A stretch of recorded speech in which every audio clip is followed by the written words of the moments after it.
So, hello. Um, yeah, the class is an hour out this week because of the American time change. So, thank you for coming to the unusual time, and it'll return to the normal time either next week or the week after. We'll see what happens next week. So this one was a request to do Vesta, and I love requests actually because it feels like requests sort of open a door, and then I walk through it, and I'm like, oh my God, look what's going on here. So so having got a bit into Vesta, who's the priestess archetype in the goddess asteroids. I started thinking like this term came to me, intentional astrology. So a lot of time we probably are doing that anyway, but it's quite a nice term just to be kind of clear that what we're trying to do with astrology is understand like the creator's intentions, what are the flows of energy.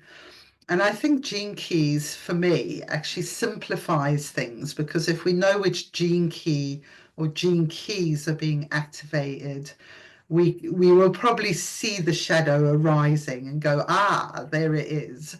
And then we can seek to move into the gift.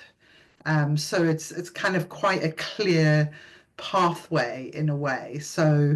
Um, so say the 25, I pointed out wearing my scarf today with flamingo, who's a 25 bird, but you'd be moving from constriction into acceptance. And so that's partly, well, it kind of worked out that way that the daily practice is doing that because it's helping all of us kind of align with this deep acceptance. And in doing that, we're like working the energy of the cosmic flow. And I love doing that. It's kind of like surfing, isn't it? And so, okay, I'm going to put up my presentation. So we're going to be looking at Vesta, but I wanted to look at her in relation also to this big lunar eclipse that's coming up because we've got a fantastic opportunity there to do a bit of intentional astrology. I suppose a bit of a warning that an eclipse is a huge, momentous, like portal of energy. So if you're used to doing these kind of things, then kind of go for it. But kind of play it safe. Like don't try and uncover anything I don't know, just kind of respect that it's a huge energy, I suppose. So you don't want to overdo it and end up in a massive crisis, but rather that it kind of is a helpful thing that you do for yourself. Okay, so here we go.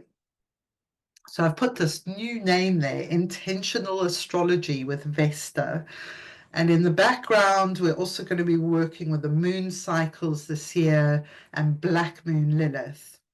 So the total lunar eclipse is on the 14th of March, which is next Friday.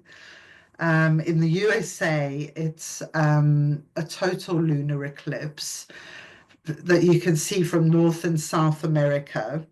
In the UK, we're going to see it really early in the morning, like 5 a.m., if there's clear weather. So I'm not sure in Eastern Europe whether you will see it or not, because you're a couple of hours ahead. It might already, be too light to see it, or it might be below the horizon. Okay, so what is intentional astrology as I'm describing here? Why is Vesta such a perfect archetype? So one of the first things I got into with Vesta many years ago is this power of focused intention. Some of us may have had life coaching. I had it once in my life, and it was like being sucked through a straw. All these ideas I have, it was really torturous. But what you do with life coaching is you get down to one thing you want to focus on. And when you do that and you put all your energy into that happening, then it does actually happen. Um, so I guess Vesta is a really good asteroid if you get distracted easily. And if Vesta's strong in your chart, you will probably be the kind of person who can concentrate for long periods of time, or in a very intense way. And you'd be good at things like, prayer and magic. We're going to talk about white magic today, the power of manifesting from the spiritual realms. So something that crossed my path quite a few years back that sort of came to me to talk about again is the power of prayer. I've really got into that in recent years, and in the dream arc, the elders, the wisdom keepers, they say this is what we should be doing. We should be praying. We should be, because in the act of praying, we are co-creating the universe. And I've always kind of felt that, but it can feel a bit kind of limp, can't it? Like someone has a terrible problem and you say, well, I'll pray for you. Sometimes it feels a bit like, is that it? And it's like, well, actually, it's more powerful than you think. So there's this book called The Power of Eight by Lynn McTaggart. And if you're interested in prayer, I really recommend reading it. It's a lot of research that was done about prayer. So two of the things I really remember from this book, one is that when you're in a group of more than 8 people, it sort of magnifies the field of prayer a lot. So I consider what we do in our daily meditation on Soul Tribe to be a prayer at the end. I mean, the whole thing is a prayer for all of us, for the world. But at the end, when we make our intentions and we hold it and we send it out, this is more than 8 of us every day for 40 days running, sending out these prayers. And it's really powerful way to actually change the fabric of life, for us, but for people around us too. The other really interesting thing about this book is that people who were praying for themselves for a long time, like they might be praying for money or they might be praying for better health, they often weren't getting any results. And then as soon as they joined one of these Power of Eight groups and they started praying for other people, it's like it opened a door to their own things manifesting. So I thought that was really interesting. And both these things, the power of 8 people or more, the power of praying for others and not just yourself, and getting others to pray for you, all opens this door into the collective energy field, the synarchy, as we call it in the gene keys. And you'll see how this relates to Vesta in a bit. So the other thing about this manifesting, I mean, I, like many people, have been through trying to manifest all kinds of crazy things for myself. And now I really feel aligned to just surrendering to the highest good. Um, and yeah, I don't sort of pray for things like money anymore.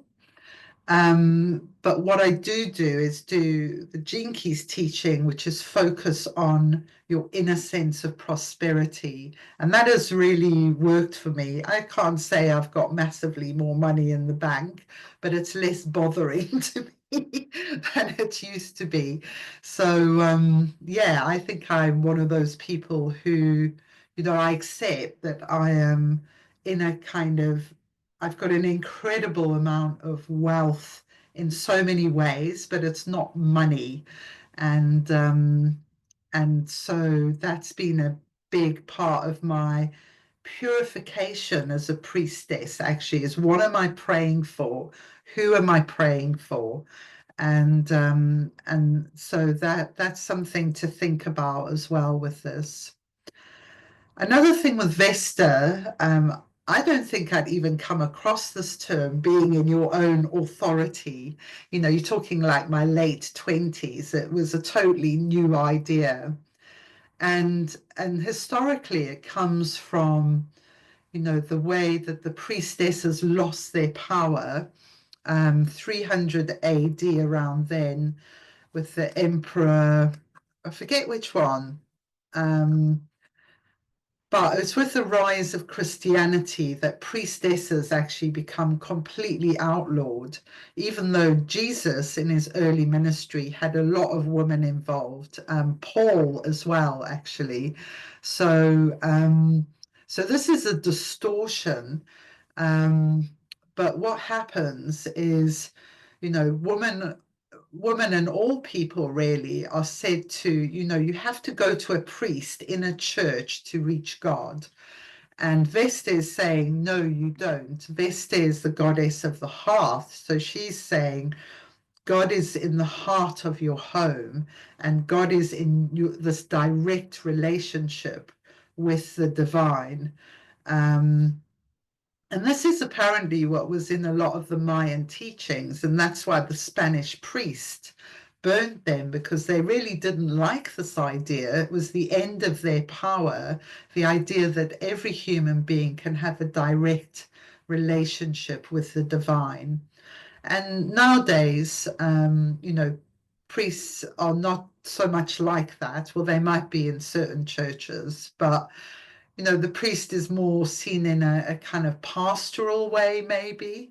But the idea, anyway, at least in the areas that I move, is that the priest doesn't have that role of ultimate authority anymore. Okay, so and just to touch on altars, I think all of us who come to this class regularly use altars. And so this is another thing. Vesta uses her altar to manifest something. So we use the power of creativity, ancestral objects, objects from power places where you live, or you have a connection on your altar. And so the more energy you have invested in the objects on your altar, the more powerful they become. And the more emotionally special they are to you. There's no point having something on your altar that means nothing to you. It just doesn't work. Okay, so we've got this wonderful collage which Milena Bianga has shared with us. It's called I Shine for All, Tending to the Sacred Flame. And it's a work in progress. They're collages, so they can sort of really change and morph depending on how Milena is transforming herself. So these are some of her words. Over the head of the woman, I call her Amber, is a picture of real solar storms. So if I open it a bit there, I love that. It's like, her crown is made of the rays of the sun, golden flames, and at the same time, it is a crown of thorns. So I thought this was interesting because my Vesta journey has been so connected with um, sort of healing Christianity within myself and uniting the kind of old religions with Christianity. So here I kind of see like the sun god and Christ consciousness manifesting through the feminine form here of the priestess. And that's like, wow, that's what I love about art, is it can reveal things in an instant that I might take so many words to describe. So maybe a bit later on, Milena can speak herself of the challenges of working with the Vesta energy. And I thought this was interesting. It's part of a series that consists of 4 collages, which together form the Ring of Divinity. And the 22 is actually in the Ring of Divinity, where the sun is transiting right now. So on the YouTube and in Soul Tribe, I'll put a link to Milena's website, and you can look at her work and support her as well. Okay, so yeah, beautiful rose here. There's some sacred geometry there. I love. It's a really beautiful picture. Okay, so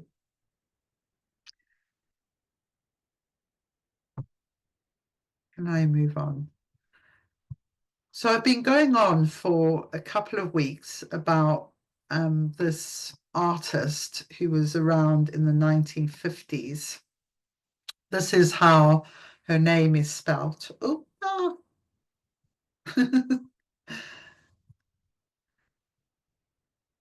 It looks like Ithell, but it's Ithell. I think her name originally might have been Ethel, and she changed it to something a bit more priestessy. So you pronounce it Ithell Colquhoun. And I came across this poem this morning, actually. And yeah, I've been writing a book about all the Venus moon journeys where I've been going on sacred walks in the landscape with my partner.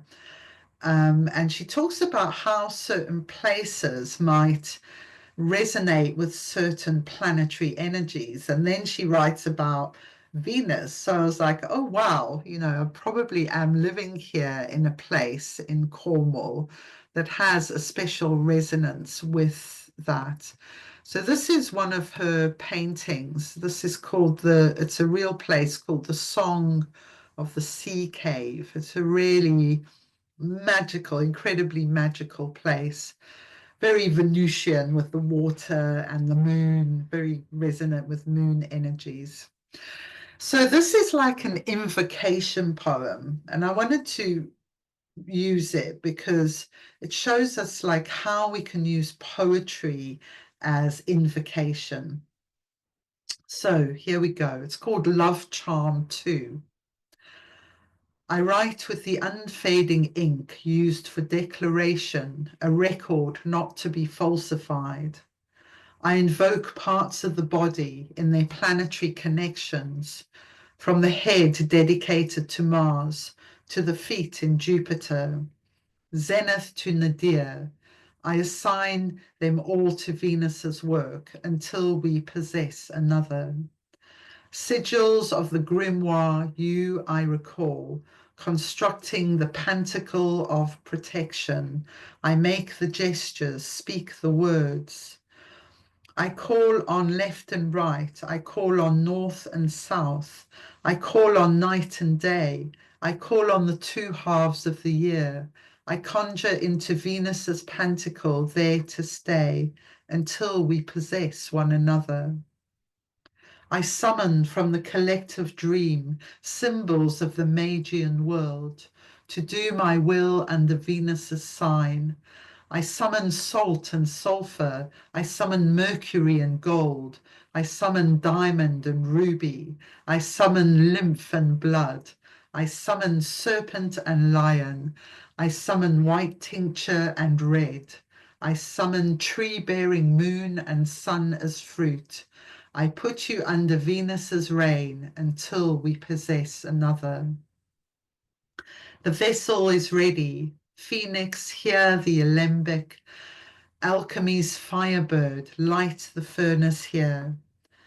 Br Venus, bring a happy conjunction at an auspicious hour.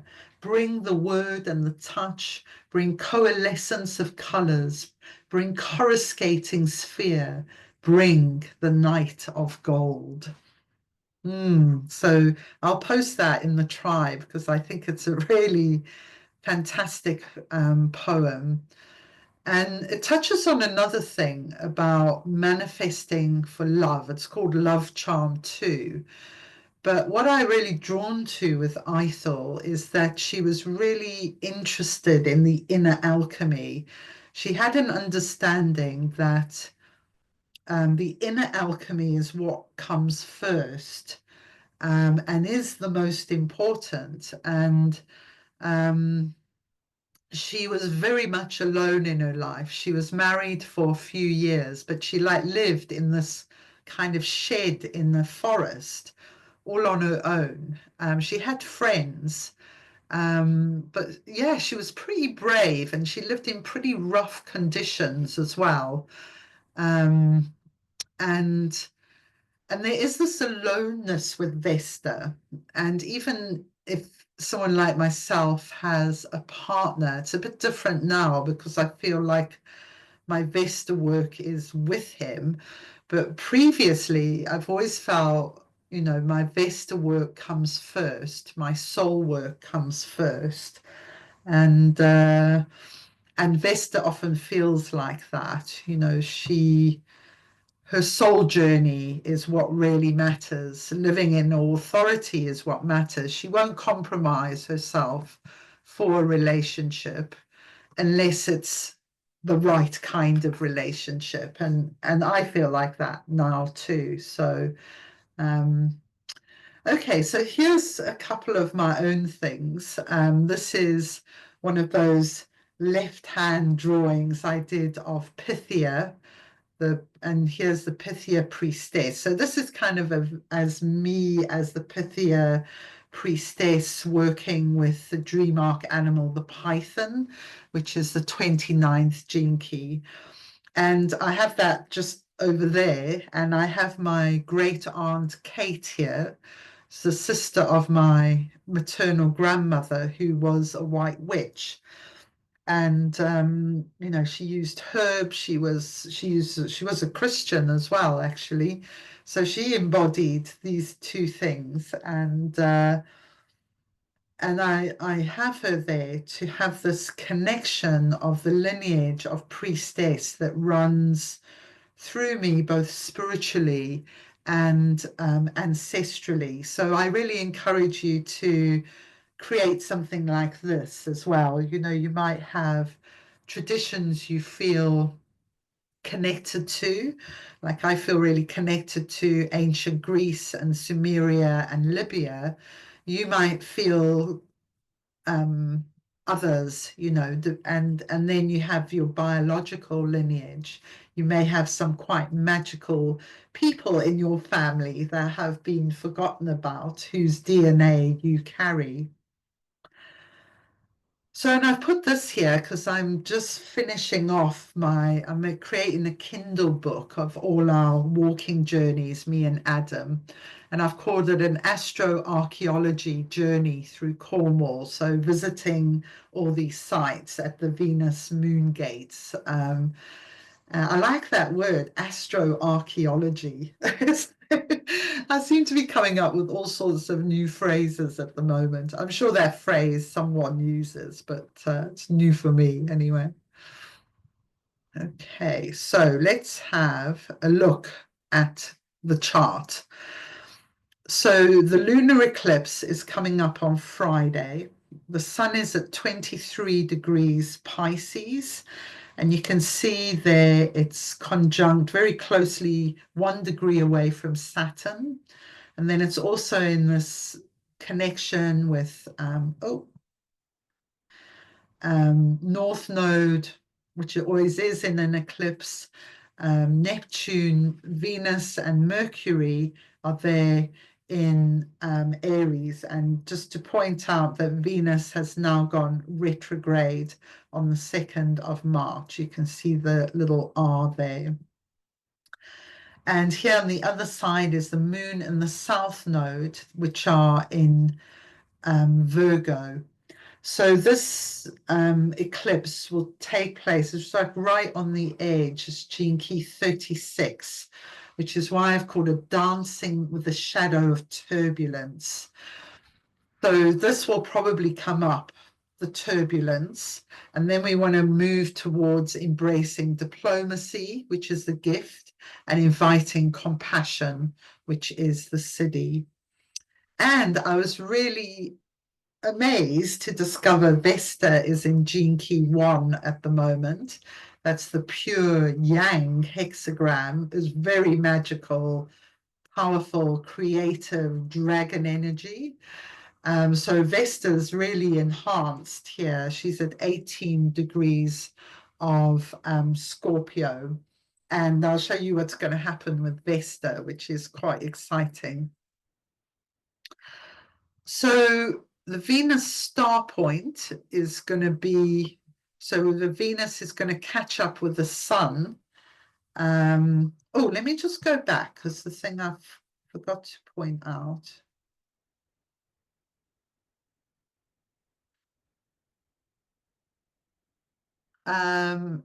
Oh no, I didn't. Okay, so yeah, I forgot to point out the Mercury is going stationary on the day of the lunar eclipse. Okay, that's like, oh my God, and conjunct Venus. So in all my years as an astrologer, I've never seen this where and Venus and Mercury go retrograde together for a period in the same sign as well. They're very close together.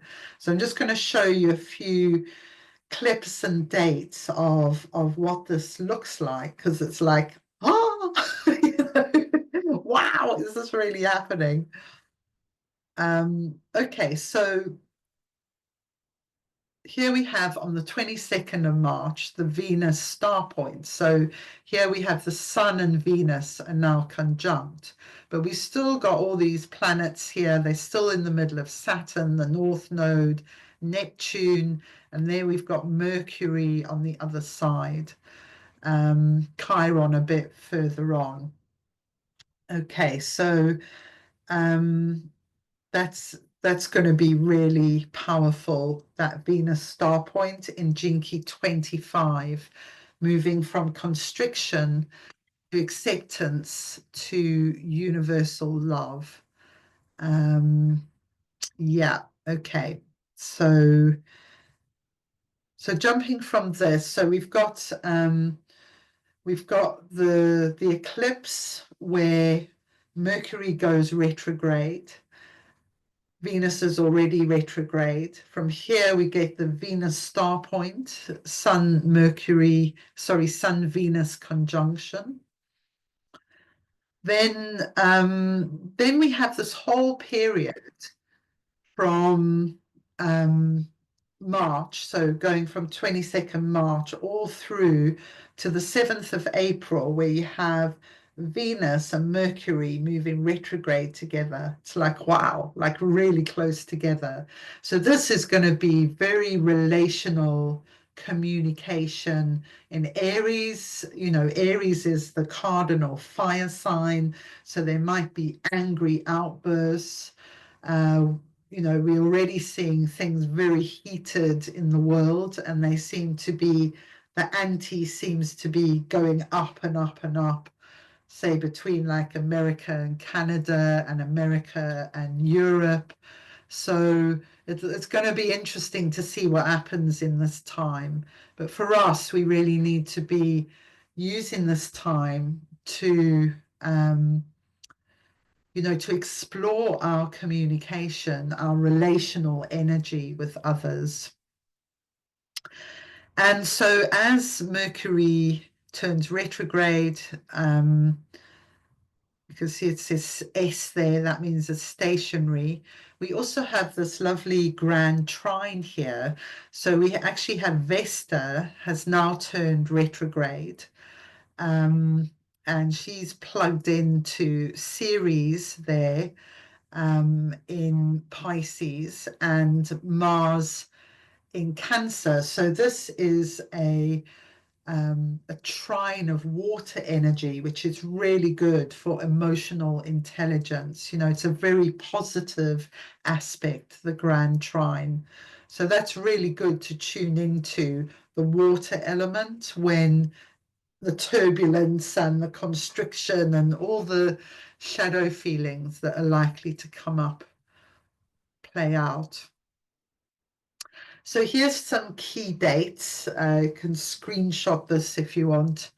So 21st of March is the spring equinox, and it's the day Vesta goes retrograde. It's like, yay! And I already mentioned, so 22nd of March is the Venus star point. I haven't put that in there because we've discussed it. 24th of March, Mercury Sun conjunction.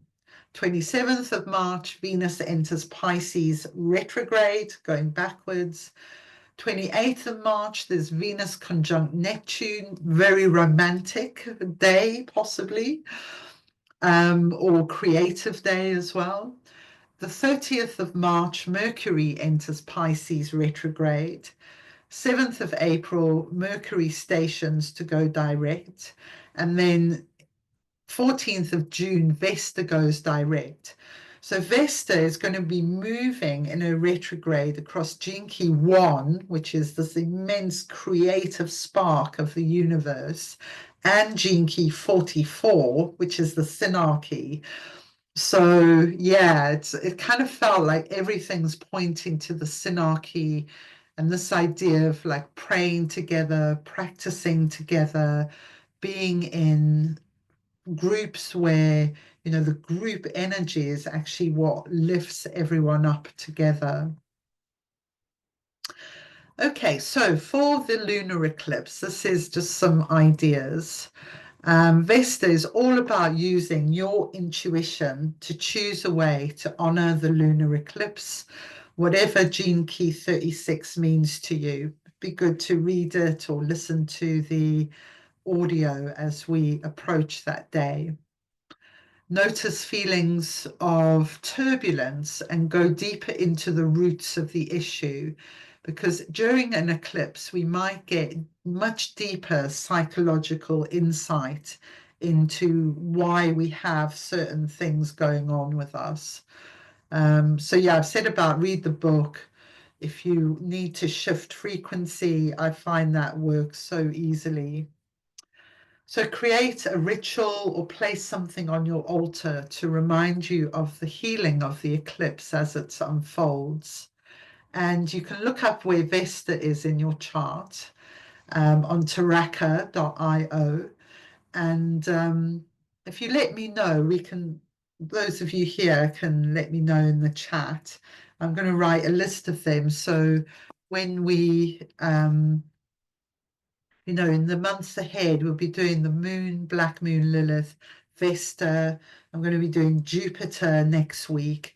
So just so we keep everything kind of weaving together and we all kind of start to have an opportunity to see what our own energies are, you know. So for example, my Vesta is in Gene Key 18. So this word integrity, which is the gift of the, sorry, it's in the 18, is the gift of integrity. And then I have Chiron opposite in the 17. So, you know, the kind of far-seeingness and integrity is really such an amazing energy for me to return to. You know, am I in my integrity here? Or am I doing something I don't really want to do? Or, you know, I'm not really thinking about what I'm doing. I'm being a bit mindless, perhaps. So yeah, I really like those keys, and you can apply that to yourself as well. Okay, so I'm going to come out of that and I'm going to stop the recording.